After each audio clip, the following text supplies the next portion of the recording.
How's it going, everybody? It stopped raining finally. I noticed a lot of rain on other channels all over North America, so we're not the only ones. We've had three and a half inches of rain here, which is quite a bit for us in the last week. Pretty wet out. I managed to get some of the grass cut, but haven't really been cutting. I may go to the cutting area today and see if I can even get in there.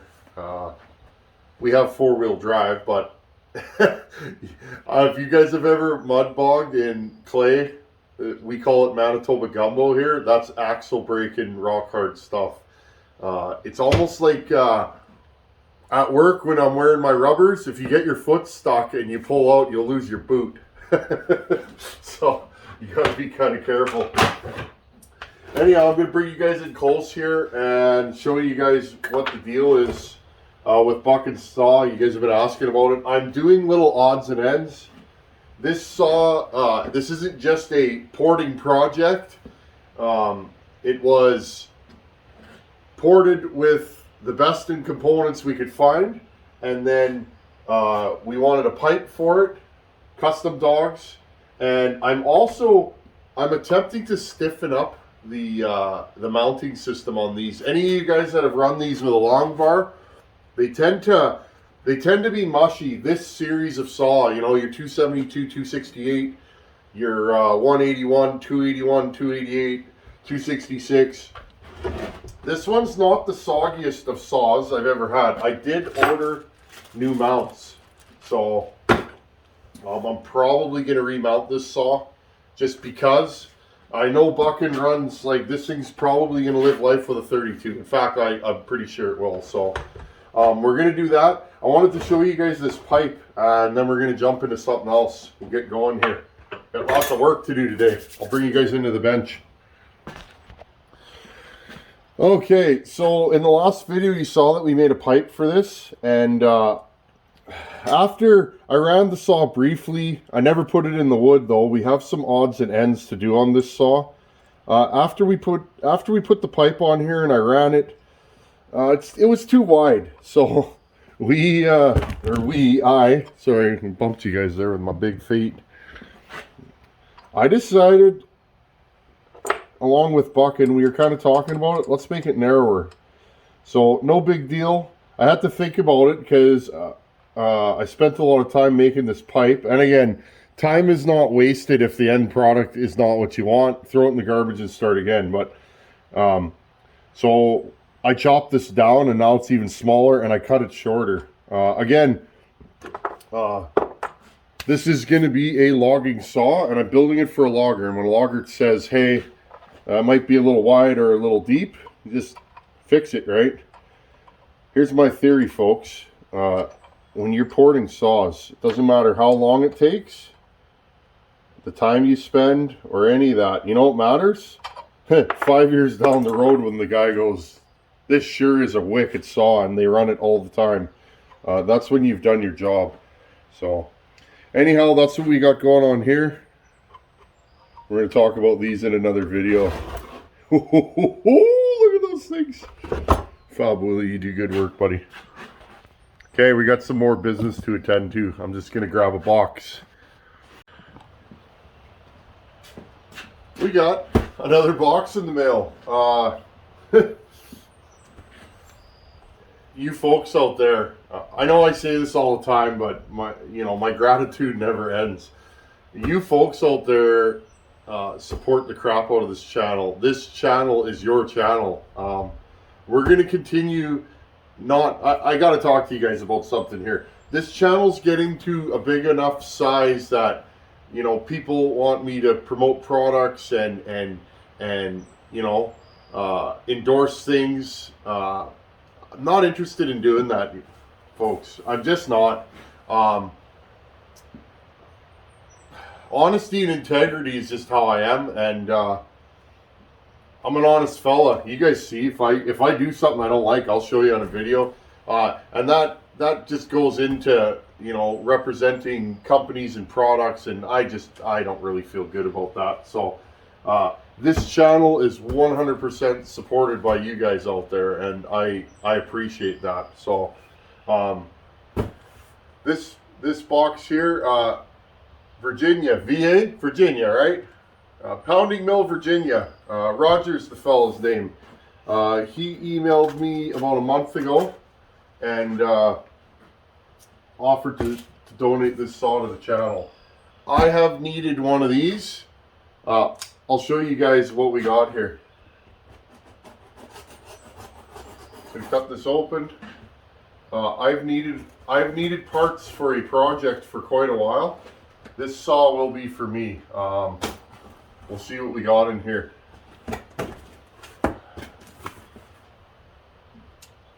Put that there. Oh, very nice boxing job here, buddy. Very nice. You know, it's cool. It's cool to see, you know, all these different places. Like I said, you guys really support this channel. Wow, this is a nice saw. Throw this box under on here. What do we have here? Pioneer P41, and this thing is in nice shape. Now, I already have one of these, but it's missing bits and pieces. I have wanted to build one of these for quite some time. Mine, I'm always building saws for other people, which is fun, right? But I've had one that I want to build for me for quite a while. I've been gathering little bits and pieces. I want to make it a really nasty falling saw, but it was missing parts, and Roger said he had this saw, and if I was interested, he would, you know, send it along to the channel. So thank you, buddy. This is this is a nice saw. I would say this is nicer than the one that I have. Let's dig into it and see what we got. Now, I believe, if I remember correctly from the email, this saw is blown up. I think she's stuck, actually. So let's see what we got in here. My saw, the piston and cylinder are good. It's missing the carburetor. I think it has the reed block. Here, let's get this off of here. Here, let's find out. Does this thing turn over? Oh. Well.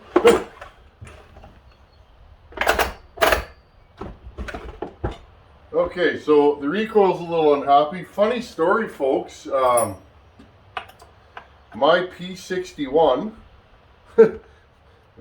another saw that was donated to the channel, the recoil spring went flying. So there we go.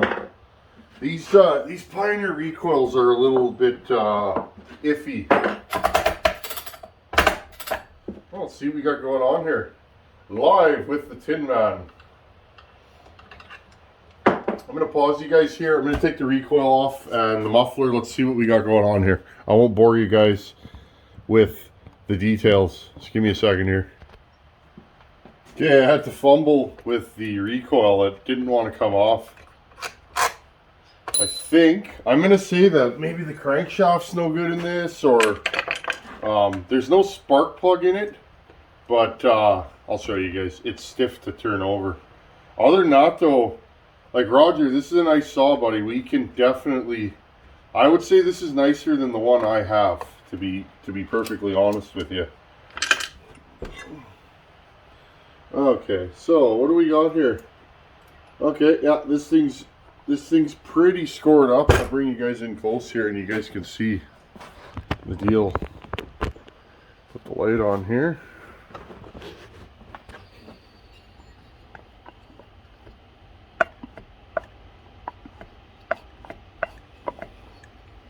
And if you guys look, it gets stuck. Like,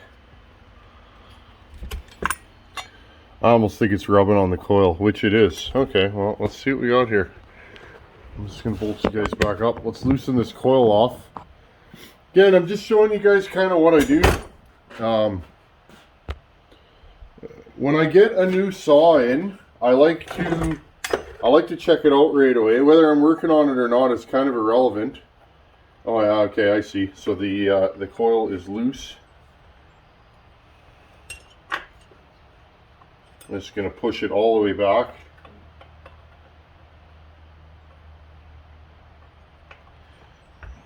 Until the weather's cleared up, the farmers are ripping around.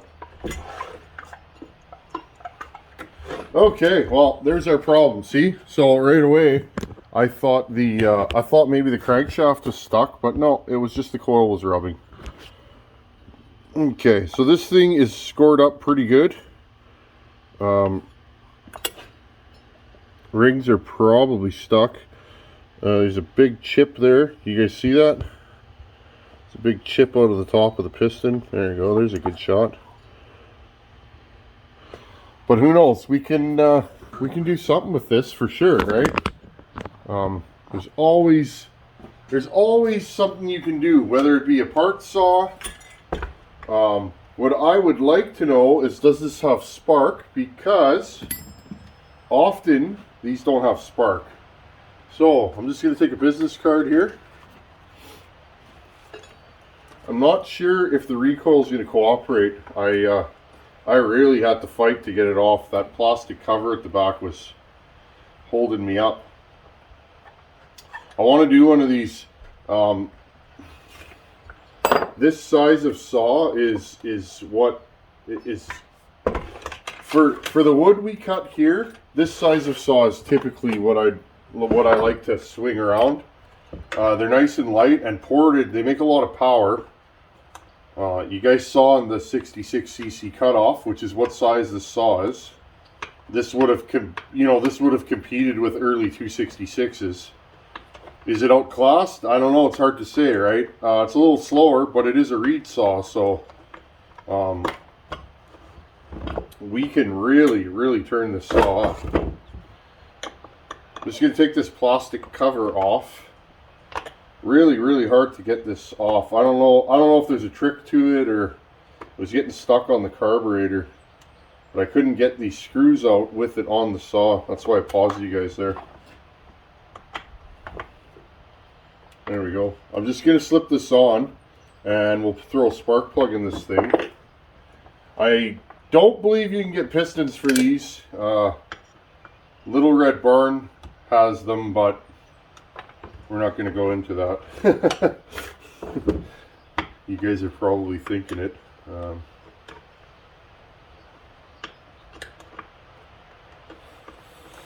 Okay, let's get this done.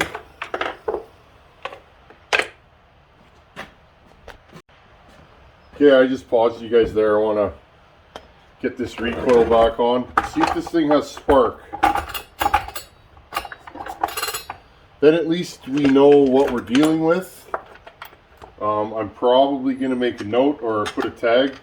I got to start tagging saws. I always plan and try, but I'm going to keep better track of my saws, because most of my saws sit, right, a lot of times. I fit them in where I can, but I kind of would like to build one of these for me sooner than later. I now have 2 of them, thank you, Roger. And my other one is not as nice as this on the outside. And it is missing a lot of parts, so what are my plans to do with this saw? Well, I am probably going to ditch the stock carb. I may, if I can get those reeds that Buckin makes. I think it's Buckin. If I can get a set of those Buckin reeds, I'll put a dual stage reed in this, port the living snot out of it. Ragged edge of sanity, you guys know. There you go. You guys know how I roll here. Ooh. You guys hear that? We won't know what this saw is going to do till we take it apart. She sounds a little unhealthy. Again though, these saws are getting to an age, and they're getting hard enough to find that any complete saw is worth it for me, because parts, right? Okay, let's see what we got here, and then we'll know. Oh, don't know which way's on or off.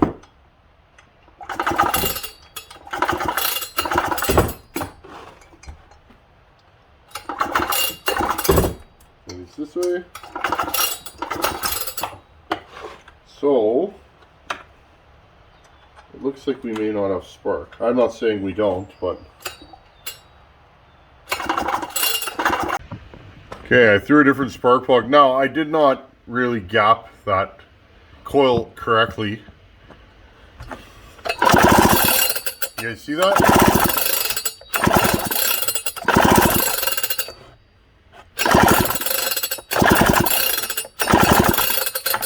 Okay, we got spark. Okay, so we have spark. We know that. We know the piston's scored.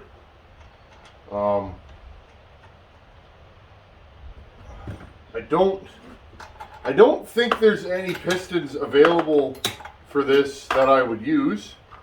I'm not sure. I think this has an oddball bore. Sometimes you can take a common.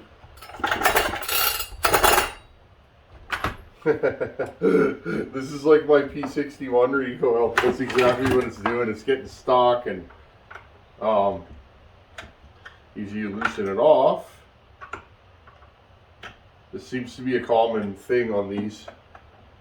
I'll get them sorted out. There you go. Yeah, see my P61's like that too. So yeah, this thing has basically zero compression. It's scored, but it has spark. That's a good thing. The carb's complete. The carb box, all of this stuff. My saw is missing all this stuff. Okay, none of it is there. So we can definitely make something of this. Roger, thank you, buddy. I mean that. I haven't found one of these locally. I found a couple of farm saws which I wasn't able to get. That's okay though. It's, you know, it's good to. I used to buy a lot of saws locally. It's good. It's good to let some of the other locals have a chance, right? You guys take good care of me. And yeah, I find farm saws locally, but not usually the P series. So I think they're the same saw, but so other than that, this is a complete saw. We can definitely do something with this because, like I said, I need parts for my saw, and I'm going to put this thing completely back together, and when it comes time, I'll pull out my saw, which is in pieces in a box. I took it apart over 2 years ago. I don't think it's ever been on the channel. We'll get there someday. But yeah, like these are light enough. I'd like to build one of these to pull a 28 or a 32 and just use it. Maybe get Fab Willie to make me a wrap bar and use it as one of my primary falling bucking saws. This would be perfect for the size of wood I cut quite often. So like I said, Roger, thank you, buddy. I appreciate you taking the time, and it really makes me feel good. I'm just gonna back you guys up here. There you go. It really makes me feel good when you guys take your time and you know, send saws or parts. Or one of you guys sent me a box full of shop supplies, and the fella said, it's no big deal, you know, you don't even have to show it on the channel. That box, when I was working on the 6.5 Turbo Weasel, those supplies, you saved me like 5 or 6 trips to the city because I needed roll-off pads, I needed zip ties. Thank you. Every little thing helps, and you guys take good care of me, and you know, I have to take the time to say thank you. It makes me feel good. When I started this channel, I didn't have delusions of grandeur, or you know, like, I just was helping folks out, and nothing's changed here. If you need to get a hold of me, tinmansaws@gmail.com. I still answer 90% of emails. I miss one, you know, now and again, or two now and again. But if I miss your email, just bump it and send it to me again. And anyhow, this is wicked. We're gonna give the Pioneers some love. I promise you guys that. This is a Canadian saw, and I'm a Canadian fella, so pretty crazy Canadian saw had to come all the way from Virginia back to Canada, but it's awesome. Thank you, Roger. Okay, folks, I'm going to throw this thing back together, and I'm probably going to put a sticker right on here, and I'll put it next to my other P41. I have a locker with my saws in it, and this is awesome. Anyhow, as always, thanks for watching. Thank you for your support. I really mean that, guys, and take her easy, and we're going to dive into this one of these days. Later.